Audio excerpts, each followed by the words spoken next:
தெரிஞ்சோ தெரியாமலையோ இந்தியா தான் உலகத்தின் மிகப்பெரிய ஒரு ஜனநாயக நாடாக இருக்கிறது. நம்மை விட பெரிய நாடு அப்படின்னு பார்த்தீங்கன்னா மக்கள் தொகை அடிப்படையில் சீனா. அங்கே கம்யூனிஸ்ட் ஆட்சி நடப்பதனால வேற வழி இல்லாமல் இந்தியாவுக்கு இந்த ஒரு பெருமை வந்து கிடைத்திருக்கிறது அப்படின்னு சொல்லலாம். இப்படிப்பட்ட ஒரு நாட்டில் ஒரே நாடு ஒரே தேர்தல் அப்படிங்கிற ஒரு கனவோடு தான் பாஜக 2014 பயணித்துக் கொண்டிருக்கிறது. ஒரே நாடு ஒரே தேர்தல் அப்படின்னு சொல்றது ஒரு நல்ல கவர்ச்சிகரமான ஒரு கோஷமாகத்தான் இருக்கிறது.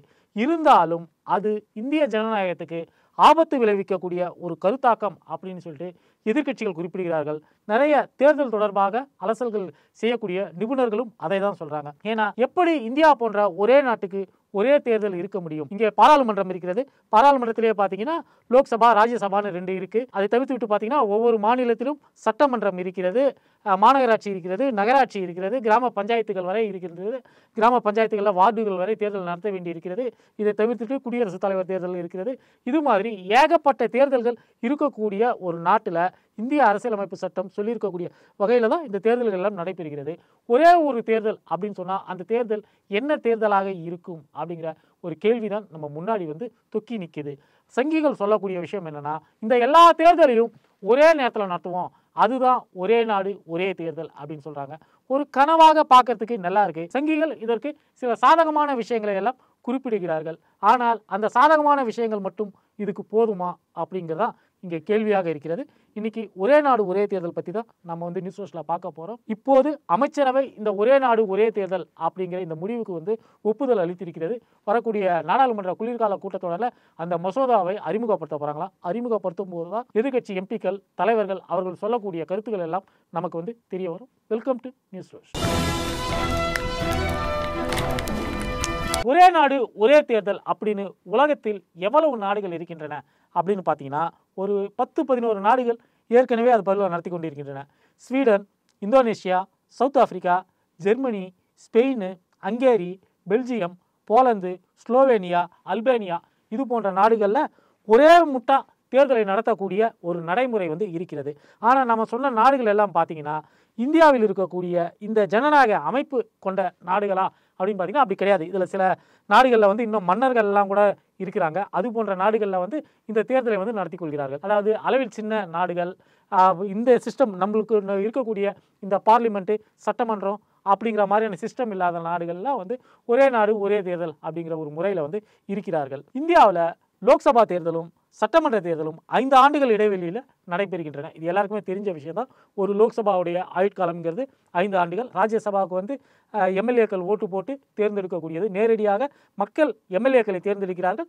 எம்எல்ஏக்கள் ஓட்டு போட்டு ராஜ்யசபா உறுப்பினரை தேர்ந்தெடுக்கிறார். ராஜ்யசபா உறுப்பினருக்கு வந்து 6 ஆண்டுகள் வந்து பதவிக்காலம் இருக்கிறது. இந்த 6 ஆண்டு காலத்தில் ஒரு ராஜ்யசபா உறுப்பினர் காலமாகிவிட்டாலோ அல்லது வேறு காரணத்தினால அவர் அந்த பதவியை தொடர முடியவில்லை என்றாலும் மீதி இருக்க காலகட்டத்தை வேறொரு புதிய உறுப்பினர் வந்து தொடங்குவார். அது வந்து முற்றிலும் வேறுபட்ட ஒரு தேர்தல். இதை தவிர்த்து குடியரசுத் தலைவர் தேர்தல். எம்பிக்களும் எம்எல்ஏக்களும் ஓட்டு போட்டு தான் குடியரசுத் தலைவரை வந்து தேர்ந்தெடுக்கிறார்கள். மக்கள் நேரடியாக இந்தியாவின் குடியரசுத் தலைவரை வந்து தேர்ந்தெடுப்பதில்லை. இதை தவிர்த்து உள்ளாட்சி தேர்தல்கள். உள்ளாட்சி தேர்தல்கள் ஒவ்வொரு மாநிலத்திலும் ஒவ்வொரு விதத்தில் நடக்கிறது. இந்தியாவிலேயே அதிக மாநகராட்சிகளை கொண்ட ஒரு மாநிலமாக தமிழ்நாடு இருக்கிறது. மாநகராட்சி தேர்தல்கள் நடக்கிறது, நகராட்சி தேர்தல்கள் நடக்கிறது, அதற்கு பிறகு கிராம பஞ்சாயத்து தேர்தல் நடக்கிறது. இதை தவிர்த்து பார்த்தீங்கன்னா மாவட்ட பஞ்சாயத்துன்னு ஒன்று இருக்குது. இது போல் உள்ளாட்சி அமைப்புகளுக்கும் வந்து விதவிதமான வகையில் வந்து ஒவ்வொரு மாநிலத்திலும் ஒவ்வொரு விதமாக தேர்தல் நடத்தப்படுகிறது. சங்கிகள் என்ன சொல்கிறாங்கன்னா, இது போல் டிசைனாக தேர்தலை வந்து நடத்தி கொண்டிருக்கும் போது நாட்டில் எங்கேயாவது ஏதாவது தேர்தல் நடந்து கொண்டே தான் இருக்கிறது.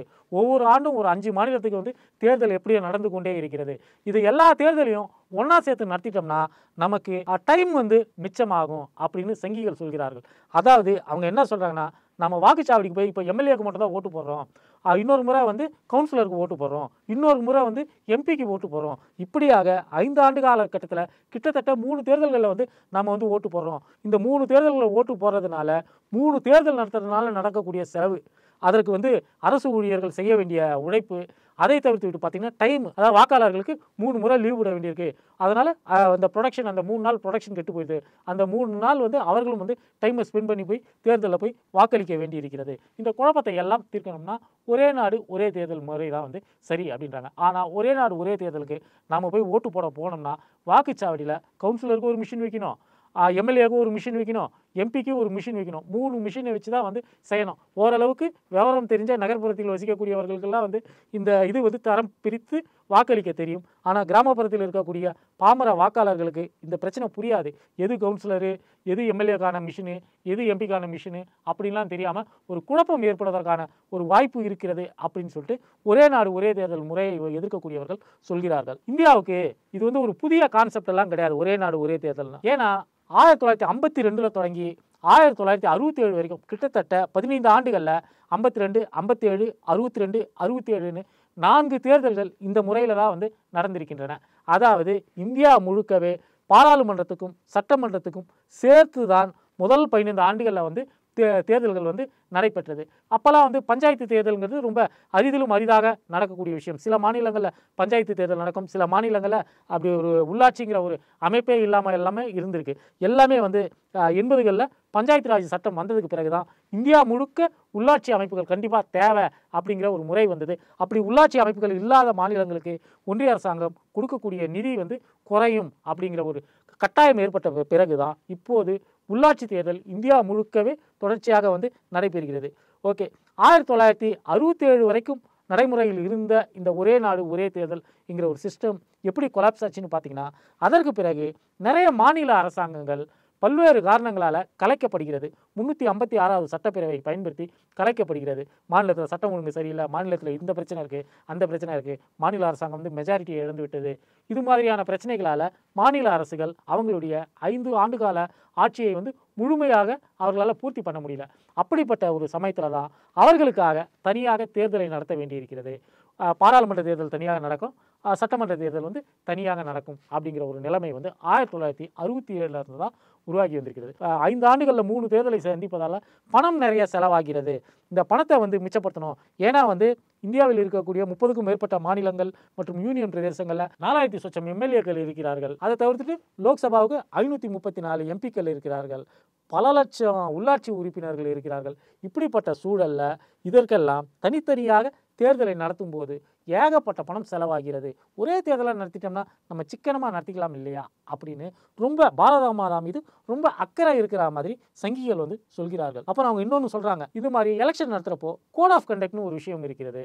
கோட் ஆஃப் கண்டக்ட் என்னன்னு பார்த்தீங்கன்னா, தேர்தல் நடத்தை விதிமுறைகள். இந்த விதிமுறைகள் உள்ளே வரும்போது அந்த தேர்தல் நடக்கக்கூடிய ஒரு பகுதியில், உதாரணத்துக்கு தமிழ்நாட்டில் சட்டமன்ற தேர்தல் நடக்கிறதுன்னு வச்சுக்கோங்க. சட்டமன்ற தேர்தல் நடக்கும்போது அப்போது மாநிலத்தில் ஆளுங்கட்சியாக இருக்கக்கூடிய அரசாங்கமும் எந்த திட்டத்தையும் செயல்படுத்த முடியாது. ஒன்றியத்தில் ஆளுங்கட்சியாக இருக்கக்கூடிய அரசாங்கமும் எந்த திட்டத்தையும் செயல்படுத்த முடியாது. ஈவன் உள்ளாட்சி அமைப்புகள் கூட ஒரு ரோடை கூட போட முடியாது. அதெல்லாம் வந்து நடத்தை விதிமுறைகளுக்கு எதிரானது. ஏன்னா இந்த தேர்தல் நடத்தை விதிமுறைகள் ஒரு மாநிலத்துக்கு 3 முறை வருகிறது என்னும்போது அந்த 3 முறையிலும் சில மாத காலங்கள் வந்து எந்த வளர்ச்சி பணியுமே இல்லாமல் அந்த மாநிலம் தேங்கி போய்விடுகிறது அப்படின்னு அவர்கள் அதற்கு ஒரு காரணத்தை வந்து சொல்கிறார்கள். அப்புறம் வழக்கம் போல சங்கிகள் சொல்லக்கூடிய கருப்பு பணம் ஒழிப்பு. தேர்தல்களில் தான் நிறைய கருப்பு பணம் வெளுப்பாகிறது. ஒரே நாடு ஒரே தேர்தல் முறையில் கருப்பு பண புழக்கத்தை எங்களால் முற்றிலுமாக கட்டுப்படுத்த முடியும் அப்படின்னு சங்கிகள் நமக்கு காது குத்துகிறார்கள். இது எல்லாமே வந்து நிர்வாக ரீதியிலான காரணங்கள் தான். அதாவது தேர்தலை நடத்துவதில் சிரமம் இருக்கிறது. இந்தியா முழுக்க ஒரே சமயத்தில் தேர்தலை நடத்தினா அந்த சிரமங்கள் எல்லாம் குறையும் அப்படின்னு சொல்லிட்டு இது அதிகாரிகளுடைய ஒரு ஆலோசனை தான் அப்படின்னு தான் சொல்லணும். அதிகாரிகள் தான் வந்து கீழே களத்தில் வந்து உழைக்கணும். அரசாங்கம் வந்து மக்களால் தேர்ந்தெடுக்கப்பட்டாலும் கூட அந்த அரசாங்கம் எடுக்கக்கூடிய கொள்கை முடிவுகளை நடைமுறைக்கு கொண்டு வர வேண்டியது அதிகாரிகளுடைய வேலை தான். அந்த அதிகாரிகளுக்கு 5 ஆண்டுகளுக்கு 3 முறை தேர்தல் நடத்துவது என்பது தங்களுக்கு பணிபொழுவை கூட்டுகிறது. அரசு அலுவலர்களுக்கு கூடுதல் சுமையை கொடுக்கிறது. அதனால் ஒரே எலெக்ஷனாக இருந்தால் ஈஸியாக இருக்கும்னு அவங்க நிர்வாக ரீதியில் சொல்லலாம். ஆனால் இந்திய ஜனநாயகத்தின் பெருமையை அது குலைத்து விடும். அரசியலமைப்பு சட்டத்துக்கு எதிரான ஒரு விஷயம்தான் இந்த ஒரே நாடு ஒரே தேர்தல் என்பது அப்படின்னு சொல்லிட்டு குறிப்பாக மாநில கட்சிகள் இதற்கு வந்து எதிர்ப்பை வந்து தெரிவிக்கின்றன. அவங்க என்ன சொல்கிறாங்கன்னா, ஒரே மாதிரியான தேர்தலை நடத்தும் போது, அதாவது இந்தியா முழுக்க தேர்தல் நடக்கிறதுன்னு வச்சுங்களேன், அப்போது உள்ளூர் பிரச்சனைகளை அந்த மாநிலங்களில் வந்து பேச முடியாது. அப்படி பேசும்போது அது எடுப்படாது. இப்போ ஒரு தேர்தல்னா பல்வேறு பிரச்சனைகளை முன்வைத்து தான் நம்ம பேசுவோம். பாராளுமன்ற தேர்தல் நடக்கும்போது தேசிய அளவிலான பிரச்சனைகளை பேசுவோம். சட்டமன்ற தேர்தல் நடக்கும்போது மாநில அளவிலான பிரச்சனைகளை பேசுவோம். கிராம பஞ்சாயத்து தேர்தல்கள் நடக்கும்போது உள்ளாட்சி தொடர்பான அந்த விஷயங்களை எல்லாம் பேசுவோம். ஆனால் ஒரே நாடு ஒரே தேர்தல் என்று நீங்கள் ஒரே தேர்தலை நடத்திவிட்டால் பல்வேறு விஷயங்களை மக்களிடம் பேசி அவங்கள கன்வின்ஸ் பண்ண முடியாது. அப்போது ஒரு அலை அடிக்கும். அந்த அலையில் உள்ளூர் பிரச்சனைகள் எல்லாமே வந்து பின்னுக்கு தள்ளப்பட்டு விடும். இது வந்து ஜனநாயகத்துக்கு எதிரான ஒரு விஷயம். மொத்த அதிகாரத்தையும் கொண்டு போய் டெல்லியில் வைக்கிறதுக்கு சமமான ஒரு விஷயம் இது. இதனால் மாநில சுயாட்சி அப்படிங்கிற ஒரு கான்செப்டுக்கு இது முற்றிலும் எதிரானது அப்படின்னு எல்லாரும் சொல்கிறாங்க. அதுவும் இல்லாமல் மாநில கட்சிகளுக்கு இந்த மாதிரி ஒரே நாடு ஒரே தேர்தல் சிஸ்டம் கொண்டு வந்தீங்கன்னா அதில் மாநில கட்சிகளுக்கு இருக்கக்கூடிய அந்த செல்வாக்கு வந்து குறைந்து விடக்கூடிய ஒரு ஆபத்து இருக்கிறது. ஏன்னா ஒரே நாடு ஒரே தேர்தல் என்னும்போது தேசிய கட்சிகள் தான் இந்த தேர்தலை வந்து முதன்மையாக பார்க்கக்கூடிய ஒரு நிலை இருக்கும். அப்போது மாநில கட்சிகள் மீதான வாக்காளர்களுடைய அந்த கவனம் வந்து தேசிய கட்சிகள் மீது குவிந்து விடும். இதனால் மாநில கட்சிகளுடைய எதிர்காலம் வந்து கேள்விக்குரியதாக ஆகிவிடும். இந்தியா ஜனநாயகத்துடைய ஒரு பெருமையே வந்து பல்வேறு மாநில கட்சிகள் தேசிய கட்சிகள் இப்படின்னு வந்து ஒரு மாதிரி கலந்து கட்டி இருக்கிறது தான். அந்த சிறப்பு அம்சத்தை வந்து இந்த சிஸ்டம் வந்து குலைத்து விடும் அப்படிங்கிறது எதிர்கட்சிகளுடைய ஒரு குற்றச்சாட்டாகவே இருக்கிறது. தேர்தல் முடிவுகள் ரொம்ப தாமதமாகும். அது பார்த்தீங்கன்னா ஏன்னா எல்லா மிஷினையும் உட்காந்து ஒரே டைமில் வந்து எண்ணத்துக்குள்ளே தாவு தீர்ந்து போடும். இப்போது தனித்தனியாக தேர்தல் நடத்தப்படும் போதே கூட தேர்தல் முடிவுகளை அறிவிப்பதில் நிறைய பிரச்சனை இருக்கிறது. நாமெல்லாம் வந்து போன பாராளுமன்ற தேர்தலே நீங்கள் வந்து பார்த்துருப்பீங்க. நாமெல்லாம் ஓட்டு போட்டு கிட்டத்தட்ட 1.5 மாதம் காத்துட்டு இருந்தோம் ரிசல்ட்டுக்கு. ஒரே நாடு ஒரே தேர்தல் இந்தியா முழுக்க தேர்தல் நடத்தப்பட்டால் 1952லலாம் வந்து 6 மாதம் 7 மாதம் வந்து தேர்தல் கிட்டத்தட்ட 1 வருஷம் வரைக்கும் வந்து இந்தியாவில் வந்து தேர்தல் ஏதாவது ஒரு மாநிலத்தில் வந்து நடந்து கொண்டே இருக்குமா. அதுபோல் இப்போது ஒரே நாடு ஒரே தேர்தல் நடத்தப்பட்டால் தேர்தல் ரிசல்ட் கிடைக்கிறதுக்கு வந்து ரொம்ப கஷ்டமாக இருக்கும். ஏன்னா காஷ்மீரில் ஜனவரி மாதம் தேர்தல் நடக்குதுன்னா தமிழ்நாட்டில் நவம்பர் மாதமோ அக்டோபர் மாதமோ தேர்தல் நடக்கும். அந்த அளவுக்கு பல கட்டத்தில் வந்து தேர்தலை நடத்துவார்கள். நடத்தும் போது என்ன ஆகும்னா காஷ்மீரில் ஜனவரியில் ஓட்டு போட்டவன் ரிசல்ட்டுக்காக கடைசி கட்ட தேர்தல் நவம்பர்லேயோ டிசம்பர்லேயோ முடிகிற வரைக்கும் அவன் ரிசல்ட்டுக்காக வெயிட் பண்ணிட்டு இருக்கணும். நாம் யாருக்கு ஓட்டு போட்டோங்கிறதே ஒரு வாக்காளர் மறந்து போய்விடக்கூடிய அளவுக்கு அந்த தேர்தல்களுடைய கால அவகாசம் இருக்கும். இந்த தேர்தல்களில் பணிபுரியக்கூடிய பல்வேறு தரப்பினரும் சொல்கிறாங்க. அதை தவிர்த்து விட்டு நிறைய அரசியலமைப்பு சிக்கல்கள் இதில் வந்து இருக்கிறது அப்படின்னு சொல்கிறாங்க. நம்முடைய நாட்டுடைய ஜனநாயக அமைப்பின் காரணமாக இந்த ஒரே நாடு ஒரே தேர்தல் என்கிற முறை கொண்டு வரப்படக்கூடிய சாத்தியக்கூறே கிடையாது அப்படின்னு சொல்கிறாங்க. அதை கொண்டு வரணும்னா அரசியலமைப்பில் நிறைய சட்டப்பிரிவுகளை இவர்கள் திருத்த வேண்டியிருக்கும். அதுபோல திருத்துவது இந்திய ஜனநாயகத்துக்கு ஆபத்தானது. இவர்கள் ஒரே நாடு ஒரே தேர்தல் என்பது கூட இவங்களுடைய இலக்கு கிடையாது. ஒரே நாடு ஒரே கட்சி ஒரே ஆட்சி ஒரே மன்னர் அப்படிங்கிற ஒரு எண்ணத்தை கொண்டிருப்பதனால்தான் அதற்கு முதற்படியாக இதை வந்து கொண்டு வராங்க. மோடி தன்னை ஒரு மன்னராக நினைத்து கொண்டிருக்கிறார். இந்தியா என்பதை அகண்ட பாரதமாக இந்து ராஷ்டிரமாக ஆக்குவதற்கு அவர் வந்து விருப்பப்படுகிறார். இதுதான் வந்து சாவர்கர் கோல்வால்கர்னு சொல்லிட்டு அவங்களுடைய முன்னோர்கள் அவர்களுக்கு கற்றுக் கொடுத்து போய் இருக்கக்கூடிய ஒரு தத்துவமாக இருக்கிறது. அந்த அடிப்படையில் இந்தியாவில் இருக்கக்கூடிய மாநில கட்சிகளை எல்லாம் ஒழித்தால்தான் அந்த இந்து ராஷ்டிர கனவு வந்து சாத்தியப்படும். அதற்காக மாநில கட்சிகளுக்கு பிரதிநிதித்துவம் கிடைக்க முடியாதபடி என்னென்ன வேலைகளை செய்யணுமோ அந்த வேலைகளை எல்லாம் செய்வோம் அப்படிங்கிற ஒரு செயல் திட்டத்தில் அவர்கள் இருக்கிறார்கள். அந்த செயல் திட்டத்தின் ஒரு அங்கம் தான் இந்த ஒரே நாடு ஒரே தேர்தல் அப்படின்னு இவர்கள் குற்றம் சாட்டுகிறார். இதில் இருக்கக்கூடிய பிரச்சனை என்னன்னு பாருங்களேன். உதாரணத்துக்கு 2025 தேர்தல் நடக்குதுன்னு வச்சுப்போம். ஒரே நாடு ஒரே தேர்தல் இந்தியா முழுக்க வந்து தேர்தல் நடக்கிறது. ஸோ 2025 இந்தியாவில் ஒன்றிய அரசு ஒன்று தேர்ந்தெடுக்கப்படும். அந்தந்த மாநிலங்களில் ஒவ்வொரு அரசுகள் தேர்ந்தெடுக்கப்படும். இதற்கு 5 ஆண்டுகள் கழித்து தான் அடுத்த ஆட்சி வந்து அமைய முடியும். இந்த 5 ஆண்டுகளுக்குள்ள ஒன்றிய அரசாங்கத்துக்கோ அல்லது ஏதேனும் மாநில அரசாங்கத்துக்கோ பெரும்பான்மை இல்லாமல் சட்டமன்றம் கலைஞ்சு போயிடுச்சு, உடனடியாக கலைஞ்சு போயிடுச்சு அப்படின்னு வச்சுப்பேன். அப்போது அடுத்த தேர்தல் நடக்கிற வரைக்கும் அந்த மாநிலத்தை யார் ஆள்வார்கள் அல்லது ஒன்றியத்தையே யார் ஆள்வார்கள்? ஒரு மைனாரிட்டியான ஒரு தீர்ப்பு தான் ஒரு அரசாங்கத்துக்கு கிடைக்கிறது அப்படின்னு வச்சுக்கிட்டிங்கன்னா அவர்களால் வந்து மற்ற கூட்டணி கட்சிகளை எல்லாம் கன்வின்ஸ் பண்ணி புதிய பார்ட்னர்களையும் கூப்பிட்டு அவங்களால 272ங்கிற மேஜிக் நம்பரை காமிக்க முடியல அப்படின்னு வச்சுங்களேன். அப்போது உடனடியாக எல்லா மாநிலத்தை அரசாங்கத்தையும் கலைச்சிட்டு இவர்கள் வந்து மறுபடியும் தேர்தலை நடத்துவார்களா? அல்லது ஒன்றிய அரசாங்கத்துக்கு மெஜாரிட்டி கிடைச்சிச்சு, பல்வேறு மாநிலங்களில் யாருக்கும் மெஜாரிட்டி கிடைக்கல. அப்படி என்னும்போது அங்கெல்லாம் வந்து குடியரசுத் தலைவர் ஆட்சியை அமல்படுத்தி வச்சுட்டு அதிகாரிகளை வைத்து அடுத்த 5 ஆண்டுகள் கழித்து தேர்தல் வர வரைக்கும் அவர்கள் ஆட்சியை நடத்துவார்களா? இது மாதிரியான கன்ஃபியூஷன்ஸ் எல்லாமே இருக்கிறது. எனவே தான் இது சாத்தியமே இல்லாத ஒரு வெற்றி கனவு என்று எல்லாரும் வந்து சொல்கிறாங்க. அதை தவிர்த்து விட்டு நிறைய இயந்திரங்கள் தேவை.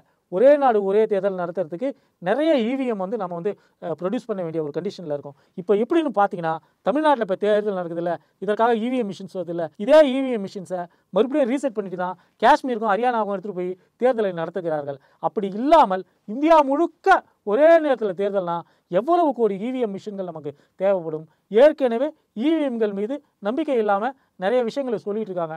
இப்படிப்பட்ட ஒரு காலகட்டத்தில் கோடிக்கணக்கான இவிஎம் மிஷின்களை உருவாக்கி கிட்டத்தட்ட இந்தியாவில் இருக்கக்கூடிய தெருநாய்களின் எண்ணிக்கைக்கு ஈக்குவலாக இவிஎம் மிஷின்களை வந்து நம்ம வந்து உருவாக்க வேண்டிய ஒரு கட்டாயத்தில் இருக்கோம். அதை பராமரிக்க வேண்டிய ஒரு கட்டாயத்தில் இருக்கோம். அந்த இவிஎம் மிஷின்கள் ஃபுல் ப்ரூஃப் அப்படின்னு சொல்லக்கூடிய வகையில் மக்களுடைய நம்பிக்கைக்கு சாத்தியமாக இருக்கக்கூடிய வகையில் அதை வந்து மெயின்டைன் பண்ணணும்.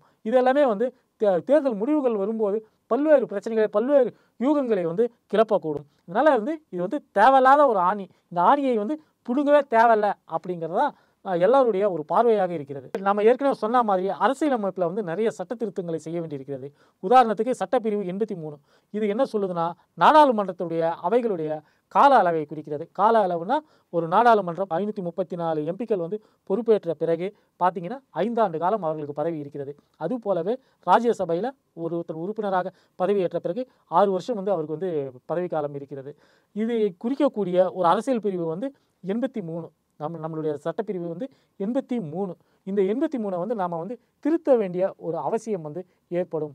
இதில் புதிய சில ஷரத்துக்களை வந்து கொண்டு வர வேண்டியிருக்கும். உதாரணத்துக்கு நாம் ஏற்கனவே சொன்ன மாதிரி ஒரே நாடு ஒரே தேர்தல் முறையில் தேர்தலை நடத்திவிட்டு மத்தியில் ஒரு ஸ்திரமான ஆட்சி வந்து விட்டது. ஒரு 4-5 மாநிலங்களில் ஆட்சி வந்து மெஜாரிட்டி இல்லாமல் கவிழ்ந்து போச்சு அப்படின்னா அதனால் ஏற்படக்கூடிய அந்த குழப்பங்கள், அந்த சட்டசபையுடைய ஆயுள் எவ்வளவு, இது போன்ற குழப்பங்களை எல்லாம் சரி செய்வதற்காக இந்த 83வது சட்டப்பிரிவை வந்து நாம் வந்து திருத்த வேண்டிய ஒரு நிலை ஏற்படும். அதே போல் சட்டப்பிரிவு 85 குடியரசுத் தலைவர் மக்களவையை கலைப்பது தொடர்பான அதிகாரத்தை வரையறுக்கக்கூடிய ஒரு சட்டப்பிரிவு. இந்த சட்டப்பிரிவை வந்து நாம் திருத்த வேண்டியிருக்கும். மாநில சட்டமன்றங்களுடைய காலம் தொடர்பான பிரிவை வந்து 172 இருக்கிறது. அதை திருத்த வேண்டியிருக்கும். மாநில சட்டசபைகளை வந்து கலைப்பது தொடர்பான பிரிவு 174. இதை தவிர்த்து விட்டு சட்டப்பிரிவு 356 இருக்கிறது. ஒவ்வொரு மாநிலத்திலும் ஜனாதிபதி ஆட்சி அமல்படுத்துவது தொடர்பான சட்டப்பிரிவு அது. அப்புறம் மக்கள் பிரதிநிதித்துவ சட்டம் 1951 இருக்கிறது. அதில் பார்த்தீங்கன்னா நாடாளுமன்றம் மற்றும் சட்டமன்றம் இவற்றுக்கான பதவிக்காலம், அதனுடைய ஸ்திரத்தன்மை, இந்த ஏற்பாடுகளை எல்லாம் சொல்லக்கூடிய ஒரு சட்டம் அது. இந்த ஒரு 6-7 சட்டங்களை வந்து நாம் வந்து திருத்த வேண்டியிருக்கும். நம்மளுடைய அரசியல் அமைப்பையே வந்து புதுசாக வந்து எழுதுவதற்கு ஈக்குவலான ஒரு விஷயம் இது. ஏற்கனவே இந்த சங்கிகளுக்கு அரசியல் அமைப்பு மீது மரியாதை கிடையாது. அதனால் அவர்கள் வந்து இந்த அரசியலமைப்பையே வந்து தூக்கி போடணும்னு சொல்லி கொண்டிருக்கிறார்கள். ஆனால் இந்த அம்பேத்கர் உருவாக்கிய இந்த அரசியலமைப்பு சட்டம் தான் இங்கு இருக்கக்கூடிய எளிய ஒடுக்கப்பட்ட பிற்படுத்தப்பட்ட தாழ்த்தப்பட்ட மக்களுடைய எம்பவர்மெண்ட்டுக்கு ஒரு டூலாக இருக்கிறது. இந்த அரசியலமைப்பு சட்டத்தை இது மாதிரி ஏதாவது சட்டங்களை கொண்டு வந்து இஷ்டத்துக்கும் திருத்தி ஒரு காலகட்டத்தில் அரசியலமைப்பு சட்டம் என்பதே வந்து ஒரு சும்மா ஒரு புக்காக வந்து வச்சுக்கணும் அப்படிங்கிறதான் சங்கிகளுடைய திட்டம். இந்த திட்டத்தின் அடிப்படையில் தான் அவர்கள் சில டீசர்களை முயற்சிக்கிறார்கள். அதில் ஒன்று இந்த ஒரே நாடு ஒரே தேர்தலுங்கிறது. அதுவும் இல்லாமல் சங்கிகள் ஏன் வந்து இந்த விஷயத்தில் வந்து ரொம்ப அடமட்டாக இருக்காங்க, குறிப்பாக மோடியும் அமித்ஷாவும் ஏன் இந்த சட்டத்தை வந்து கொண்டு வந்தே தீரணும் அப்படின்னு நினைக்கிறாங்கன்னா, இதுதான் வந்து அவர்களுக்கு வந்து கடைசி தேர்தலாக இருக்க போகிறது. இதற்கு பிறகு மக்கள் வந்து நம்மளை வந்து ஏறெடுத்தும் பார்க்க போகிறதில்ல. நம்ம 3 முறை தொடர்ச்சியாக ஜெயிச்சிட்டோம். இதற்கு பிறகு திரும்ப ஒரு இந்துத்துவ ஆட்சி வருவதற்கு 100 ஆண்டு ஆகுமோ 150 ஆண்டு ஆகுமோ தெரியல. இந்த அதிகாரத்தை நாம் மீண்டும் கைப்பற்ற வேண்டுமானால் இதுபோல் ஏதாவது ஒரு தேர்தல் தில்லுமுல்களை செய்வதற்கு இந்த சிஸ்டம் தான் வந்து நமக்கு கரெக்டாக இருக்கும் அப்படின்னு நினைக்கிறாங்க. அவங்க வந்து ஒரு சர்வே எடுத்திருக்காங்க. அந்த சர்வே எப்படி பார்த்தீங்கன்னா, இந்தியாவில் சட்டமன்றத்துக்கும் பாராளுமன்றத்துக்கும் ஒரே நேரத்தில் தேர்தல் நடத்தப்படும் போது அப்போது வாக்காளர்கள் 77% வாக்காளர்கள் ஒரே கட்சியை தான் தேர்ந்தெடுக்கிறார்கள். அதாவது பாராளுமன்ற தேர்தலும் சட்டமன்ற தேர்தலும் தமிழ்நாட்டில் ஒரே நேரத்தில் நடந்துச்சுன்னு வச்சுங்களேன். மத்தியில் காங்கிரஸுக்கு வாக்களித்தாங்கன்னா காங்கிரஸுடைய கூட்டணியாக இங்கே இருக்கக்கூடிய கட்சி எதுவோ அதற்கு தான் வந்து வாக்களிக்கிறாங்க, அல்லது இங்கே இருக்கக்கூடிய காங்கிரஸ் வேட்பாளருக்கு தான் வாக்களிக்கிறாங்க. மக்களுடைய மனோபாவம் என்பது மத்தியில் ஒருத்தர் மாநில ஒருத்தர் அப்படிங்கிறது ஒரே தேர்தலில் வந்து வெளிப்படாது அப்படின்னு சொல்கிறாங்க. இதன் மூலமாக பாஜக தான் மத்தியில் மெயின் ஃபோர்ஸு அப்படின்றப்போ மாநிலத்திலும் பாராளுமன்றத்தில் சேர்த்து தேர்தலை நடத்தினால் மாநிலத்திலும் பாஜகவுக்கு தாமரைக்கு தான் ஓட்டு குத்துவாங்க. ஏன்னா நாம் பல்வேறு மாநிலங்களில் கால் பதிக்க முடியாமல் இருக்கிறதுக்கு காரணமே வந்து பாராளுமன்றத்துக்கு தனியாக தேர்தலும் மாநில சட்டமன்றத்துக்கு தனியாக தேர்தலும் நடப்பது தான் அப்படின்னு சொல்லிட்டு சங்கிகள் கருதுகிறார்கள். எனவே தான் இந்த ஒரே நாடு ஒரே தேர்தல் அப்படிங்கிறத அவர்கள் வந்து 2014 தொடங்கி பல்வேறு எதிர்ப்புகள் வந்தாலும் கூட இப்போ வந்து அமைச்சரவை ஒப்புதலை எல்லாம் வாங்கி நாடாளுமன்றத்தில் வந்து மசோதாவாகவே நிறைவேற்றுவதற்கு அவர்கள் வந்து தலைப்பட்டிருக்கிறார்கள். இந்திய ஜனநாயகத்தை காப்பாற்ற வேண்டுமானால் சர்வ நிச்சயமாக இந்த ஒரே நாடு ஒரே தேர்தலுங்கிற ஒரு சிஸ்டம் வந்துடக்கூடாது.